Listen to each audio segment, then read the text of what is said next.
Hey guys, and welcome back to Dark Souls Easy Mode. That steady clanging in the background tells you where we are.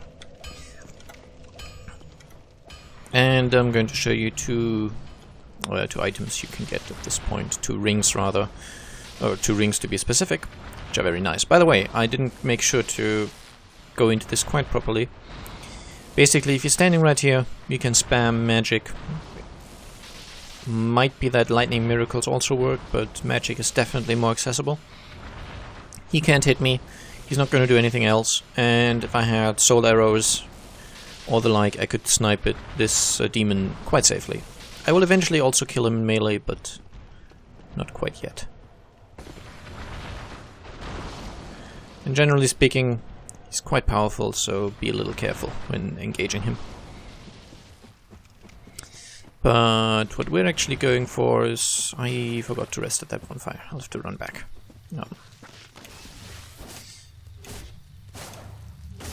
Okay, you die. Give me a purple moss clump. I would actually love to get some blooming purple moss clumps for the upcoming area. Another good reason to go here and farm a little. You can also buy them from the female undead merchant. But I would suggest saving the souls, farming here instead. I'm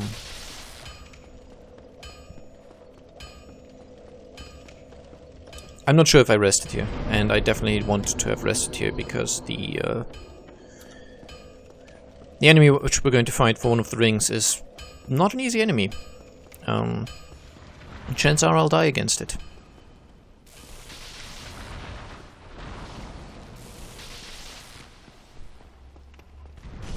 Ow. Well, he was doing well today.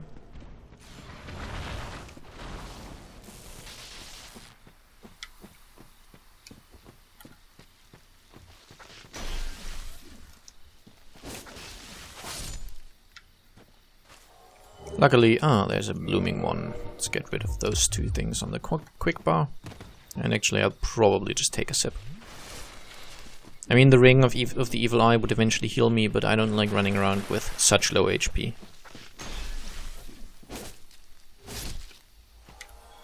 Yeah. By the way, this particular one has a nasty habit of falling when you hit him. And the camera swirls around a bit there. Be careful of that, because it could actually kill you. Okay, now we want to go this way.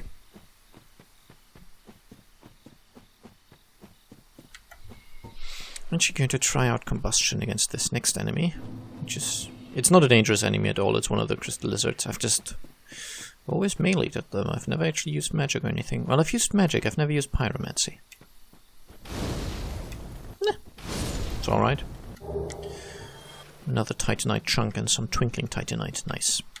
I'm not sure if they can drop large titanite shards. If they can, then obviously that would be an earlier way you could obtain some of those, but I'm not certain if they can drop them. I know the 2 twinkling titanite are a guaranteed drop, but the additional stuff they can drop is somewhat random. And that's, by the way, the guaranteed longbow I was talking about at some earlier point.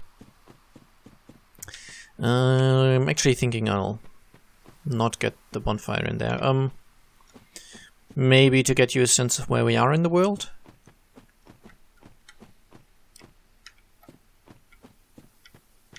Down this path.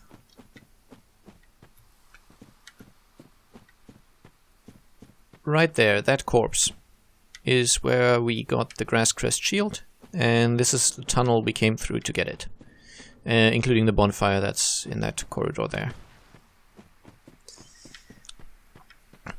But I'm not going to go for that bonfire. If I die, I will go back from the Undead Parish, the blacksmith bonfire.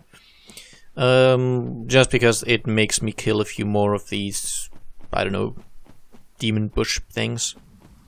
They have a different name, I don't know what it is, basically. Just because I wouldn't mind having some more moss clumps.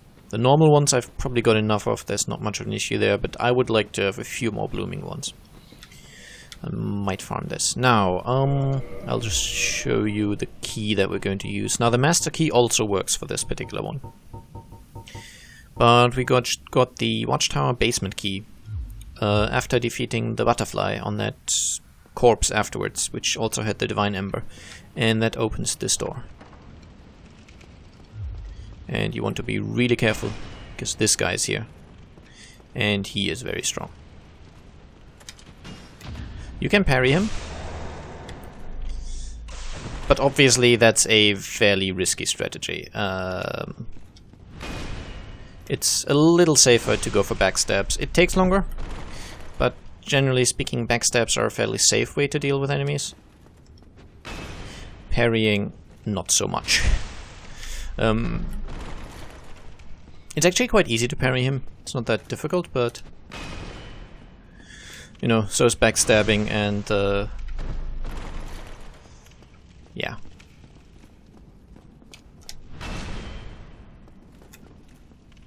Whoa. I was fairly certain that was me dead, because I didn't think that was going to be a backstab.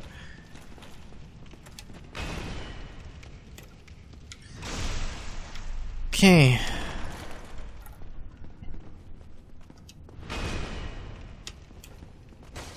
Oh.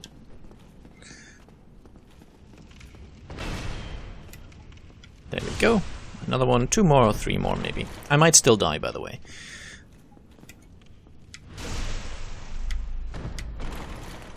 And this is a guy where you want to be really careful, because those swings hurt a lot. And there we go. That was Havel the Rock, and he's now dead. He dropped Havel's Ring. And what Havel's Ring does is it boosts maximum equip load by 50%. You can see on the right there, my equipment load is 13 out of 60. Now it's 13 out of 90. So a huge boost to how much I can carry and still be able to roll fast and such.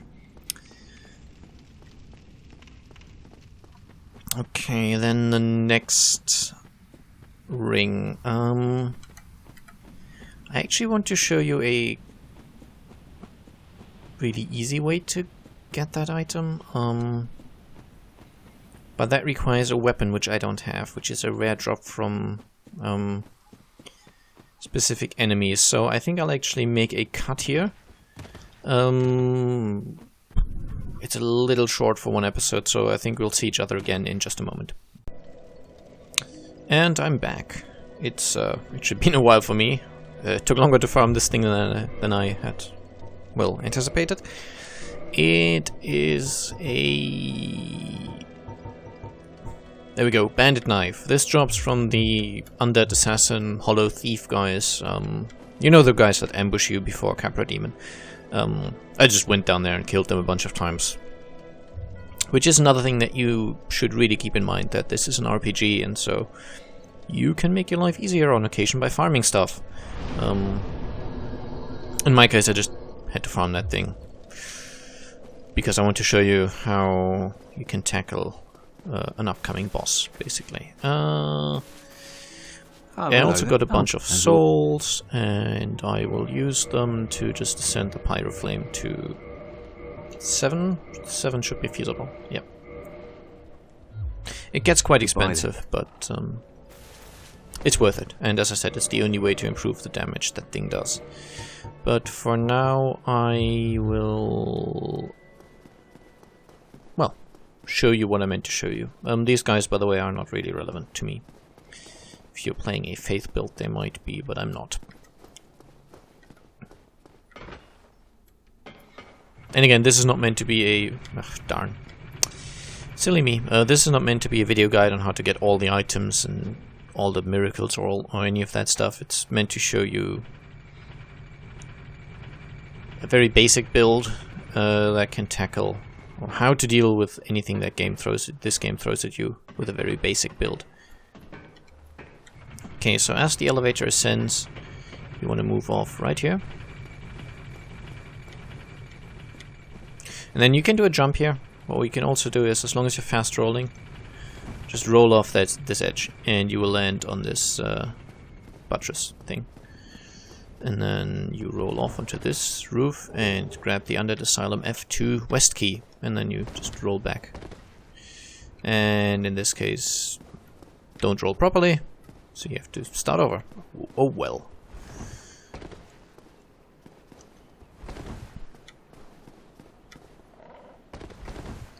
I'm just going back to the elevators now. You don't have to fall down there. I just rolled poorly and kind of rolled down. Oh well. No harm done. And it doesn't matter which side of the elevator's up, you can always get onto this section here. It's actually easier if it's the one that I just used. But the one I used before, as you obviously saw, also works just fine. We're now going to go back to the tutorial area of the game, which has undergone a few slight changes since last we were there. So you curl up like a ball, pretend to be an egg. People seem to think this doesn't work on occasion, but just the first time you do this, it takes a while. So 10, 15, 20 seconds-ish. Probably more like 15 really. It's not super long, but be patient. This is guaranteed to work. There's no, oh, it didn't work for me. You just need to wait a while. It's not instant. And basically the big bird carries you back here. Now, there's a lot of these torch hollows here, 4 of them to be precise. And as I said, these are no joke. Be careful. Don't underestimate them just because they're just holding torches.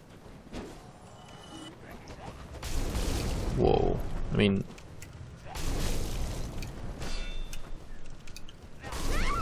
Whoa.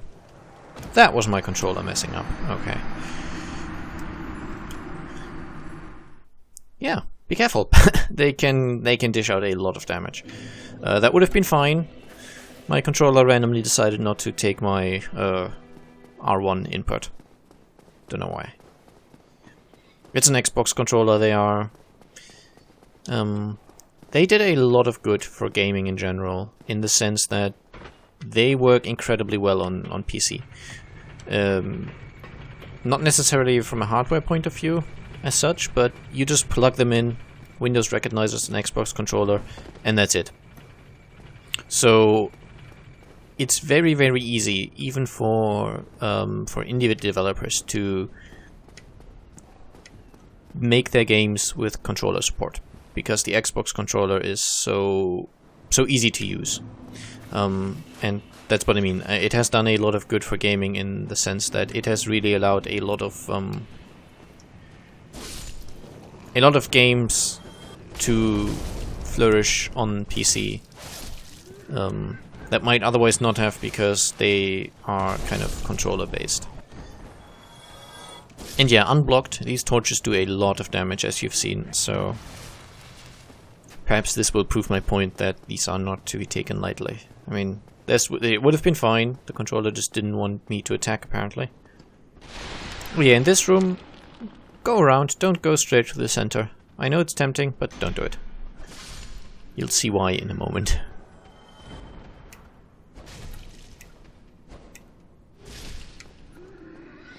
We want to rest at this bonfire right here.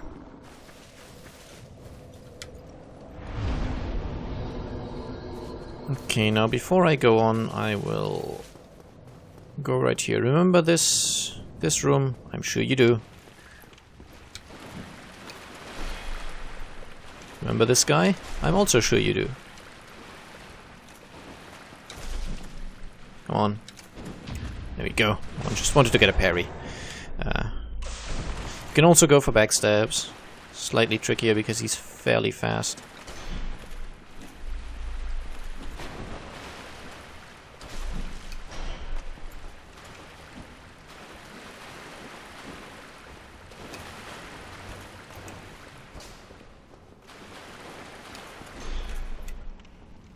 There we go. Now let me take a sip.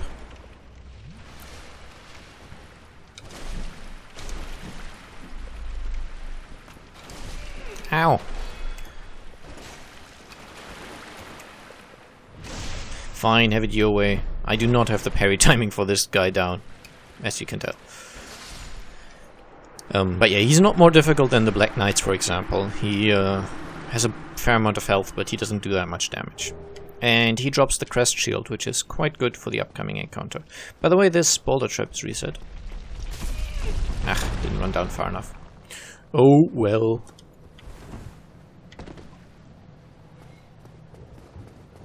Now the Crest Shield is one of the best magic shields in the game.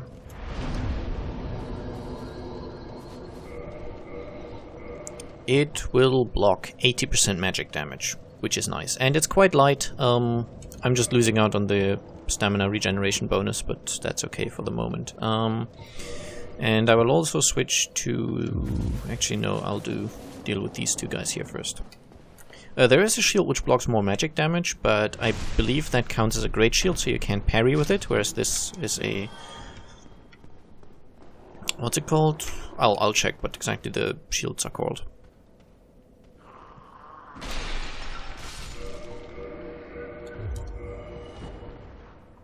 A just normal shield, and the other ones would probably be called Great Shield. There's small shields, shields, and great shields, I believe. I don't have a great shield, but yeah. Anyway, no, I actually wanted to be here because I am going to switch to my bandit knife. It is not upgraded. Keep that in mind.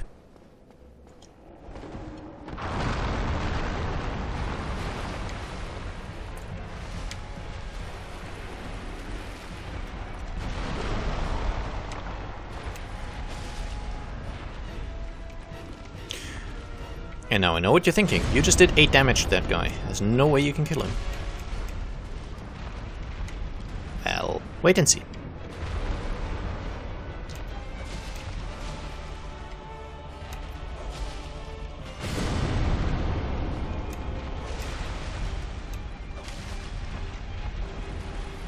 So yeah, the bandit knife does bleed.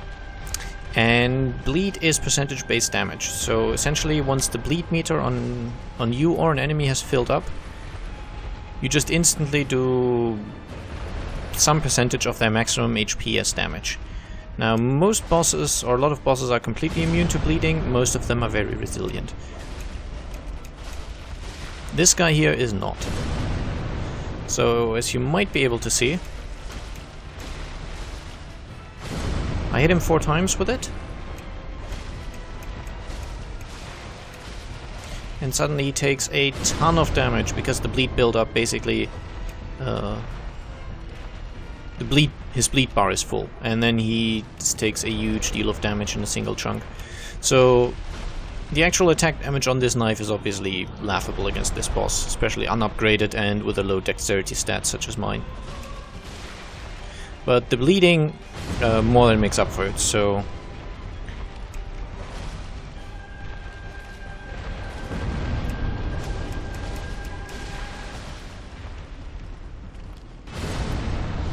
You can easily defeat this boss. If you're a thief, you start out with this weapon, otherwise you have to farm these undead guys, and they don't drop it too much, but... Yeah, as I said, if you start out as a thief, you can basically defeat this guy as soon as you have unlocked the shortcut to Firelink from Undead Parish. There we go. And that's the Stray Demon defeated. It's really simple with this bleeding weapon. Obviously you can just do normal damage to him. You saw how easy it was to avoid taking damage in this fight. It's not a super tough enemy anyway, but I think it's quite funny that an unupgraded starting weapon, a specific one, but still, it can handle him with such ease. Now there's 2 more things I want to get in here. Firstly, the item guarded by this Black Knight, whom I will backstab fish. You can probably parry him. But I'm not very good at parrying them. That was lucky. So the timing is... They're not actually that difficult to parry, but I've never really learned the timing that much. So I would advise caution.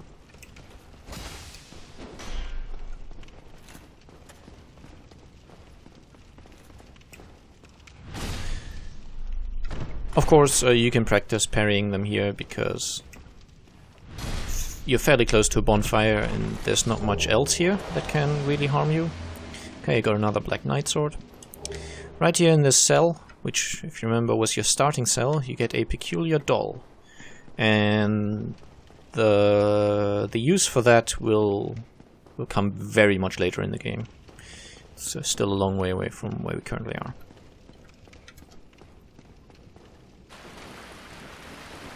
But there's another ring, which is the main reason I did all this at such an early point.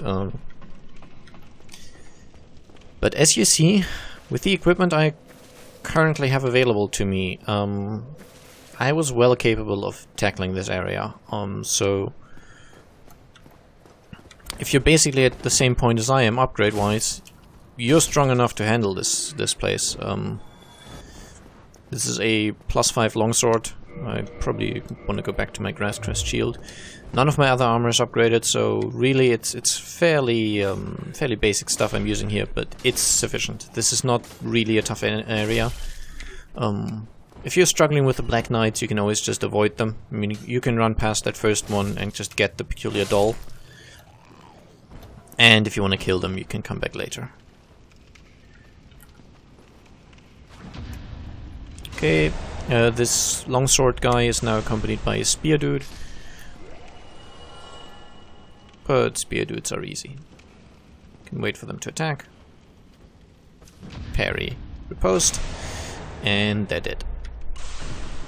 And the key we picked up in Firelink Shrine, the Undead Asylum F2 West key, opens this gate. And beyond it you can get this item, the Rusted Iron Ring. And that's the final thing I wanted to get from this this place. So we're now going to move back to Firelink, and next episode we will make our way...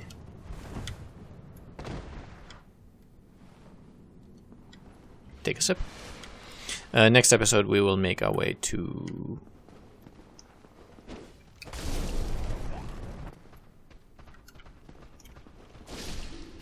yeah, the kind of story, the next story area, the natural progression of the game, whatever.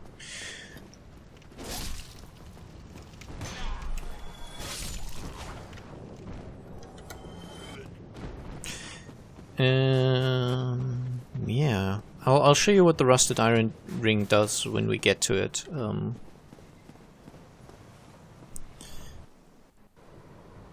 Well, what it does is it allows you to move unimpeded through difficult terrain. Specifically, if you're going through deep water, deepish water. You'll see what precisely that means.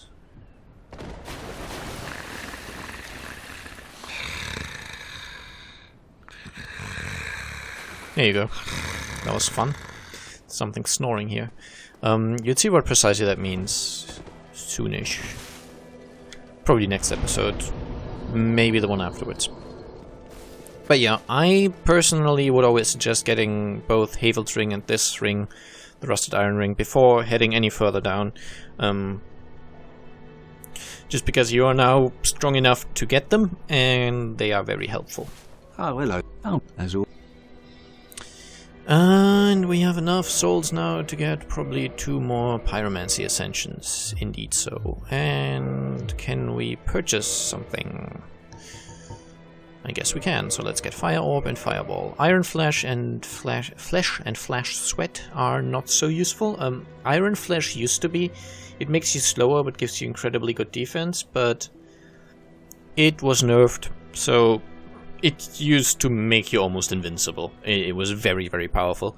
Now it's still a noticeable buff to your defense, but it's no longer super OP. And Flash Sweat just gives you temporary fire defense. Pretty good, but very situational, so I tend to never use it. Goodbye then. Come back. And so there we are.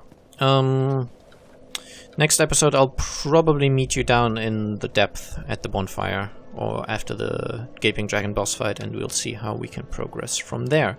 So I hope you enjoyed the episode, and maybe found a little hint or two that might help you out, and I'll see you again soon. Bye bye.